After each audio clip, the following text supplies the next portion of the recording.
After 2 long years of waiting, Football Manager 2026 has finally kicked off its long-awaited debut with the brand new engine. One of the first things that I wondered is how the game would work with the Steam Deck thanks to the completely revamped UI, and even though it's only in beta and that the team is actively working on these fixes, I do want to say that the shot on target has just slightly gone off. The game does struggle with the Steam Deck's controls, and I've noticed for the tactics and general management of the new in and out position boards that it's best if you just use the touchscreen more than the buttons. This is necessarily not a bad thing, but I can understand that the slight inconvenience of having to tap around on a smaller resolution might annoy people slightly, particularly when the new UI has a lot on display compared to the previous entries in the Football Manager franchise. However, outside of the UI and the menus, the game franchise that has always been proven that it can run on a potato is able to run reasonably well on Steam Deck as expected. Now there is the rare moment of lag, but I generally think that is more down to the fact that the team has most likely not prioritised on the Steam Deck side of things as much,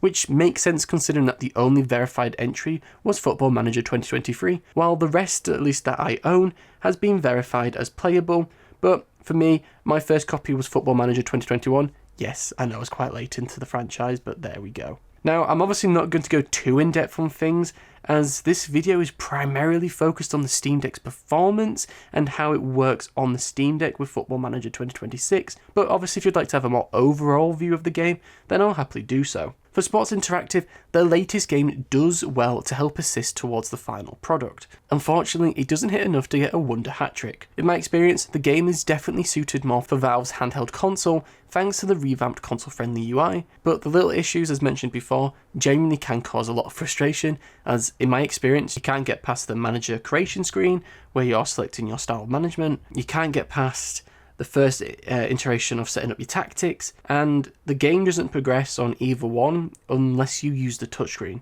which obviously is not ideal. I'm obviously not going to be too critical as the game is literally in beta right now at the time of this video, but considering the circumstances surrounding the history and the additional time that this game had after the unfortunate cancellation of Football Manager 2025, I would have felt that the experience would have just been that more friendlier, but I'm sure that the team is aware of this, as I've seen that the initial feedback has been quite negative. Overall, if they fix these issues, then I can definitely see Football Manager 2026 being a genuine treat for Steam Deck users once they iron out the issues, without too much dependency on the touchscreen to be able to progress with the simple stuff like changing your team, adjusting tactics, and more. I would recommend it to anyone who is a fan of football and loves the management side of things, but only if they're okay that they're going to have to tap their screen a lot. And that is my Steam Deck review of Football Manager 2026. If you enjoyed the review and want to give me some notes, then please make sure to comment below and make sure to support the channel if you'd wish. Thank you for watching, see you around.